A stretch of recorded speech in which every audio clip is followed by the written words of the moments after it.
True crime story of George Hennard shooting and killing 23 people, injuring 27 in a restaurant. Though Killeen has a population of only 141,000, the Texas city became infamous on October 16, 1991. On that date, it was the focus of what would become the fourth deadliest massacre by a single shooter in U.S. history, as 35-year-old George Hennard unleashed years of anger on a Luby's restaurant. Hennard was born October 15, 1956, in Sayre, Pennsylvania. His father was a surgeon, and his mother was a homemaker. Hennard was the oldest of the three children. The family later moved to White Sands, New Mexico, where his father worked at the missile range. He graduated from Mayfield High School in 1974, after which he joined the Navy. He was honorably discharged after serving 3 years and quick to join the Merchant Marines. For Hennard, being at sea was a way to avoid people.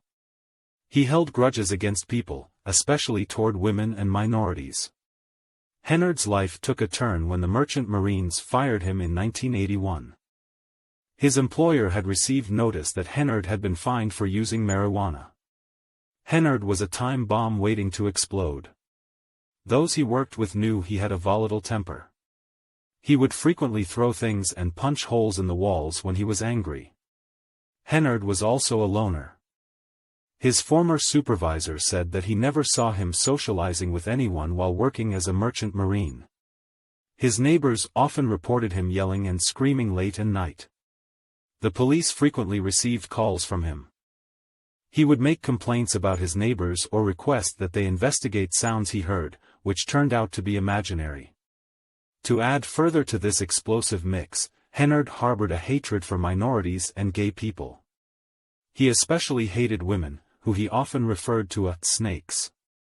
After being released from the Merchant Marines, Hennard had nowhere to go and had moved back in with his mother in Bell County. Now, at 35, he found himself alone in his mother's small house. His mother had divorced his father while Hennard was away at sea. Like many parts of the country, Bell County had been hit hard when the economy dipped. His mother had to close the antique store she ran. Hennard had not held a job for almost 10 years. Hennard felt like a victim. He believed that society was responsible for the circumstances in which he found himself.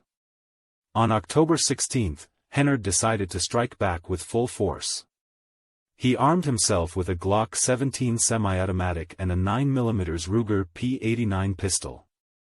He got in his blue 1987 pickup truck and took Highway 91 to Killeen. Luby's was a popular place to eat for the locals. However, there was an exceptionally large crowd on this particular day because it was Boss's Day. Many people were out with their bosses. Hennard pulled up to the restaurant just before 1 p.m. He placed his truck so it was facing the restaurant's large main window and hit the accelerator. As his truck barreled through the window, broken glass went flying. Several people and tables were thrown in the air by the truck's impact. The truck did not come to a standstill until it reached the center of the restaurant. Screams and crying filled the air as people took refuge under their tables. His first 2 victims were 2 customers who he had hit with his truck. Hennard stood over them as they lay wounded. Without any emotion, he shot them both in the head. He made his way down the serving line of the restaurant and methodically shot each person who came into view. Aiming for the head, Hennard repeatedly yelled, "This is what Bell County did to me. Was it worth it?" He headed to the main dining area and continued shooting, reloading twice as he circled the room. One man dove through a nearby window to escape, a few others followed him. Another man threw a chair at another window, allowing customers to escape. 2 customers hid, one inside a walk-in refrigerator and another inside an industrial dishwasher. One by one, Hennard picked off the patrons until he came across an old woman. She was kneeling over her dead husband as though trying to protect him. Hennard shot her in the head. He moved on to next table. A mother and her child were hiding underneath. Hennard told the mother to take her child and get out, which they did. Hennard continued shooting. Except for the sound of gunfire and Hennard's rants, there was an eerie silence as those who were still alive remained motionless. Some held hands, while others prayed. Just across from the Lubies, a hotel was hosting a Department of Public Safety conference about automobile theft. Some of the officers in attendance heard Hennard's shots and rushed to the restaurant. When they arrived on the scene, the officers could smell gunpowder coming from inside. They entered the restaurant and took cover behind the fallen tables.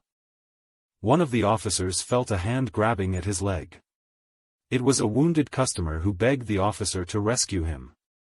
A few seconds later, the man succumbed to his injuries and died. One of the officers, a sergeant, pointed his gun at Hennard, who was some distance away. The sergeant was waiting to get a clear shot when Hennard disappeared into the men's room. With his last remaining bullet, Hennard shot himself in the head. With Hennard dead, the officers surveyed the gruesome scene surrounding them. Dead bodies were piled on top of each other. And the floor was covered with blood, broken glass, and bullet shells. 23 people had been killed, and 27 were injured. Thanks for watching. Please share and subscribe on my YouTube channel and follow me on Facebook @Monpy Stories for more.